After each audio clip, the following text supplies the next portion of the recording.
प्यारे दोस्तों, किसी घने जंगल में एक विशाल वटवृक्ष था।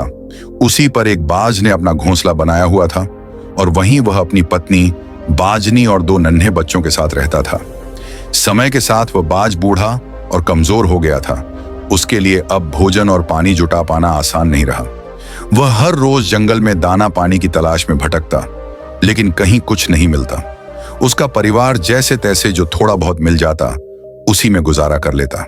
प्यारे दोस्तों, कई बार तो ऐसा होता कि पूरा परिवार भूखा ही सो जाता, और जब कभी बाज को कहीं कुछ दाना पानी मिल जाता तो वह बिना देर किए अपने बच्चों और पत्नी के लिए ले आता और खुद भूखा सो जाता। एक दिन ऐसा आया जब बच्चों के पास खाने के लिए कुछ भी नहीं था। भूख से बिलखते बच्चों को देखकर बाजनी ने कहा, हे स्वामी, चलिए किसी और पक्षी से कुछ दाना पानी मांग लाते हैं, नहीं तो हमारे बच्चे भूख से मर जाएंगे। प्यारे दोस्तों, पत्नी की यह बात सुनकर बाज ने शांत स्वर में कहा, प्रिय, चाहे हमारे दिन कितने भी बुरे क्यों ना हों, लेकिन हमें भीख नहीं मांगनी चाहिए। अगर हमने आज भीख मांगी तो हमारे बच्चे भी भीख मांगकर जीना सीख जाएंगे। यह सुनकर बाजनी बोली, अगर आपको भीख मांगने में इतनी परेशानी है तो कम से कम हमारे लिए भोजन की तलाश में निकल जाइए। तब बाज अपने परिवार के लिए भोजन ढूंढते ढूंढते बहुत दूर निकल गया। प्यारे दोस्तों, वह कई दिनों तक जंगलों में भटकता रहा। भूखा प्यासा होकर भी उसने हार नहीं मानी और आखिरकार एक दिन वह बहुत सारा दाना पानी लेकर अपने घोंसले लौटा।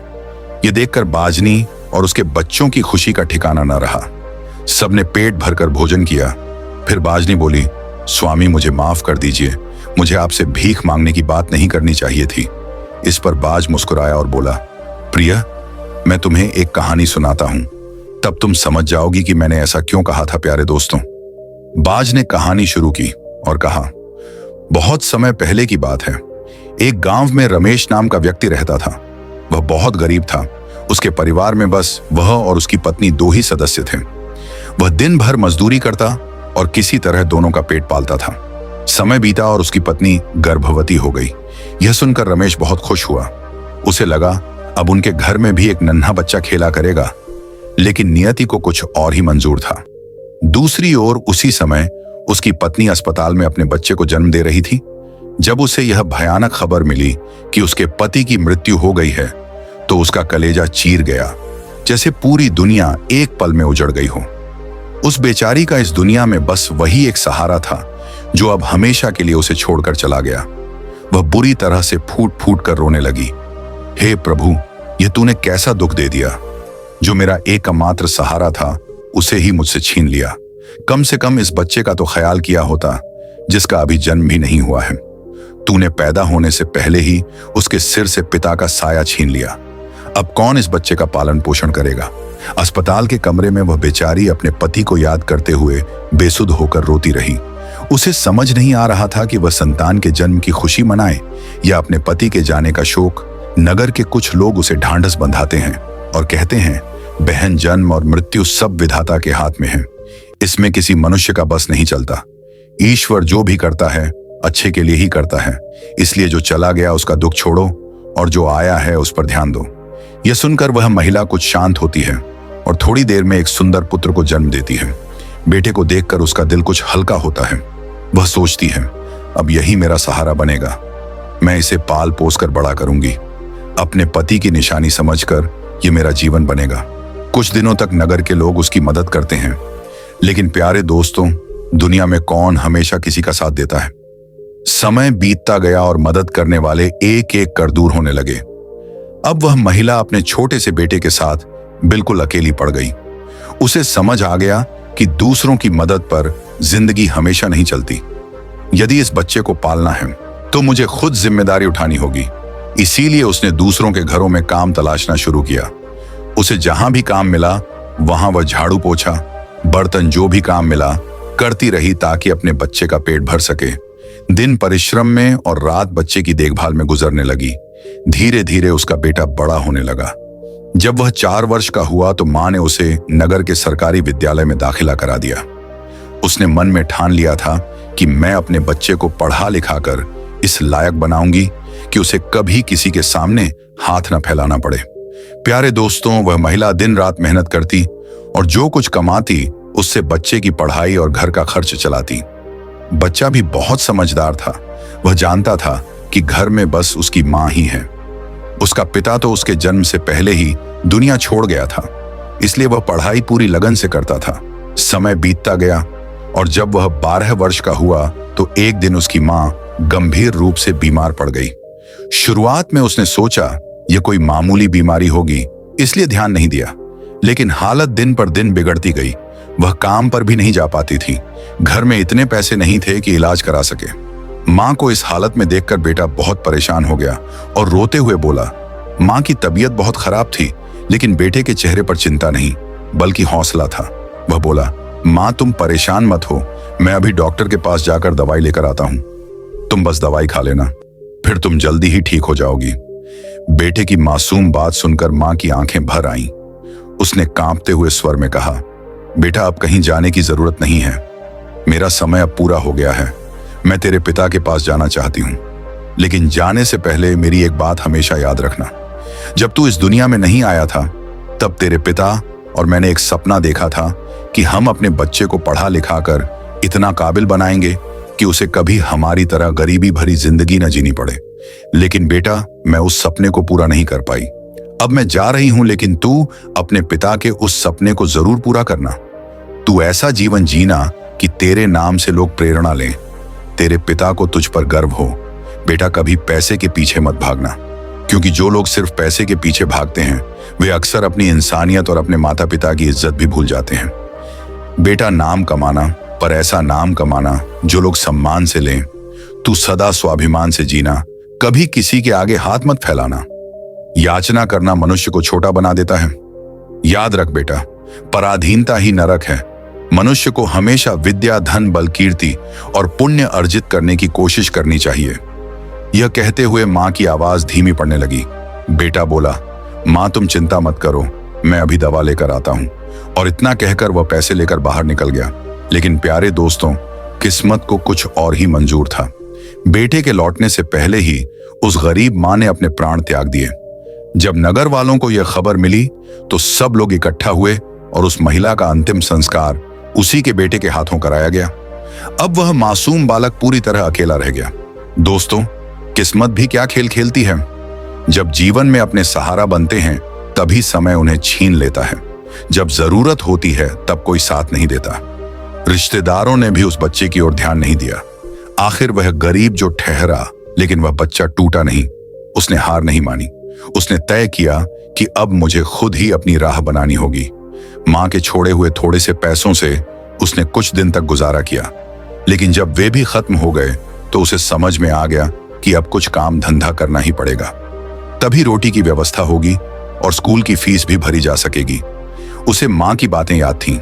मां ने कहा था, बेटा चाहे वक्त कितना भी बुरा क्यों ना हो, कभी किसी के आगे हाथ मत फैलाना, मेहनत करके ही अपना रास्ता बनाना। लड़के को अपनी मां की बातें गहराई से याद थीं, इसीलिए उसने कभी किसी से भीख नहीं मांगी। विद्यालय से लौटने के बाद वह कभी किसी के खेत में मजदूरी कर लेता तो कभी किसी की चाय की दुकान पर हाथ बंटा देता। जो भी पैसे मिलते उनसे वह अपनी फीस भर देता और थोड़ा बहुत खाने का सामान खरीद लाता। छोटी उम्र में ही वह मेहनत और पढ़ाई दोनों को साथ लेकर चल रहा था। समय गुजरता गया और वह गांव छोड़कर कस्बे में पढ़ने लगा। खर्च बढ़ गया पर उसने हार नहीं मानी। दिन में स्कूल और शाम को काम, यही उसकी दिनचर्या थी। पर एक दिन उसे कोई काम नहीं मिला। भूखा रहकर वह सो गया। लेकिन मां की सीख याद रखी, बेटा भीख मत मांगना। भूख से बेहाल होकर भी वह स्वाभिमान नहीं छोड़ा। सोचने लगा, भीख मांगना अपमान है, मगर मदद मांगना अलग बात है। मैं किसी से भीख नहीं, बस थोड़ी मदद जरूर मांगूंगा। महिला ने विद्यालय के अध्यापक से जाकर पूछा, बालक कौन है? मास्टर जी ने मुस्कुराते हुए कहा, उसका नाम अर्जुन है। वह माता पिता रहित बच्चा है। बहुत छोटी उम्र में ही उसके दोनों माता पिता का देहांत हो गया था। यह सुनकर उस महिला का हृदय भर आया। वह सोचने लगी, जब इसके माता पिता नहीं हैं तो फिर इसकी पढ़ाई का खर्च कौन उठाता होगा? तब विद्यालय के वरिष्ठ अध्यापक बोले, बहन जी, अर्जुन बहुत होनहार और मेहनती लड़का है। अपनी पढ़ाई का पूरा खर्च खुद उठाता है, दिन में मजदूरी करता है और उससे मिलने वाले पैसों से स्कूल की फीस भरता है। पढ़ाई में भी बहुत तेज है। कभी कभी जब वह फीस समय पर नहीं दे पाता या स्कूल नहीं आ पाता तो हम लोग उस पर दबाव नहीं डालते। महिला यह सब सुनकर करुणा से भर गई। उसके मन में विचार आया, ऐसे बच्चों की मदद तो अवश्य करनी चाहिए। जो असहाय हैं उनकी सहायता करना ही सच्ची ईश्वर सेवा है। फिर उसने निश्चय किया कि वह अर्जुन की पढ़ाई में सहायता करेगी, परंतु वह जानती थी कि अर्जुन बहुत स्वाभिमानी है, वह सीधे पैसे नहीं लेगा। इसीलिए उसने मास्टर जी से कहा, श्रीमान जी, यदि मैं इस बालक की फीस चुपचाप भर दिया करूं तो क्या आपको कोई आपत्ति होगी? मास्टर जी बोले, बहन जी, आप तो बहुत पुण्य का कार्य करेंगी, मुझे कोई आपत्ति नहीं होगी। बस अर्जुन को यह पता नहीं चलना चाहिए, क्योंकि वह स्वीकार नहीं करेगा। महिला मुस्कुराकर बोली, आप अर्जुन से कह दीजिए कि उसकी स्थिति देखकर सरकार ने उसकी फीस माफ कर दी है, उसे अब कोई फीस देने की आवश्यकता नहीं। मास्टर जी ने सहमति में सिर हिला दिया और कहा, ठीक है बहन जी, मैं ऐसा ही कर दूंगा। वह महिला हर साल अर्जुन की पूरी फीस भर देती थी ताकि वह मन लगाकर पढ़ सके। अर्जुन बहुत मेहनती था, दिन में पढ़ाई करता और शाम को किसी दुकान पर काम करके अपना खर्च चलाता था। दोस्तों कहते हैं, डूबते को तिनके का सहारा भी बहुत होता है। उस महिला के छोटे से सहयोग ने अर्जुन की जिंदगी बदल दी। कुछ साल गुजर गए। अब आगे की पढ़ाई के लिए अर्जुन को शहर जाना पड़ा। उसने सोचा, मैं शहर में रहकर कोई छोटी मोटी नौकरी कर लूंगा और पढ़ाई भी जारी रखूंगा। जब महिला को यह पता चला तो वह उसकी फीस भरने स्कूल गई। मास्टर जी ने कहा, बहन जी, अर्जुन तो आगे की पढ़ाई के लिए शहर चला गया है। महिला मुस्कुराई और बोली, कोई बात नहीं, भगवान ने मुझे उसकी मदद करने का इतना ही मौका दिया होगा। फिर उसने आसमान की ओर देखकर कहा, हे भगवान, उस बालक पर अपनी कृपा बनाए रखना। समय बीतता गया, 25 साल गुजर गए। अब अर्जुन बड़ा आदमी बन चुका था, एक मशहूर डॉक्टर बन गया था।